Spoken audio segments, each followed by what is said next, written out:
acılardan öldüm, ama bir dəfəli ölmədim. Düşünmə unutmuşam göz yaşlarımın her damlasında sen varsan.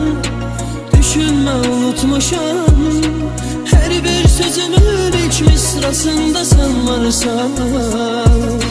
Düşünmə unutmuşam göz yaşlarımın her damlasında sen varsan. Düşünmə unutmuşam her bir sözümün ilk misrasında sen varsan.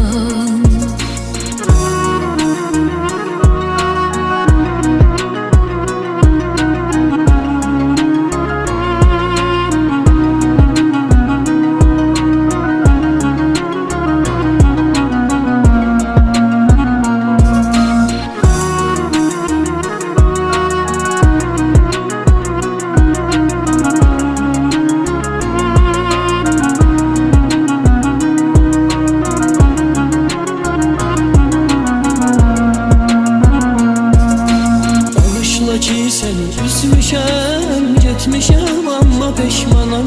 Sensiz yaşayıp görmüşəm, qanadı qırılmış insanam.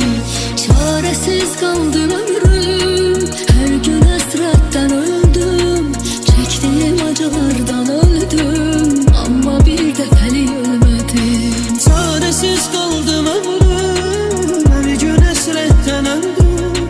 Çektiğim acılardan öldüm, ama bir dəfəli ölmedim. Düşünmə unutmuşam göz yaşlarımın her damlasında sen varsan.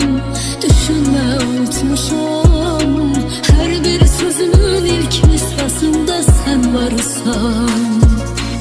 Düşünmə unutmuşam göz yaşlarımın her damlasında sen varsan. Düşünmə unutmuşam her bir sözümün ilk misrasında sen varsan. Düşünmə unutmuşam göz yaşlarımın her damlasında sen varsan. Düşünmə unutmuşam her bir sözümün ilk misrasında sen varsan.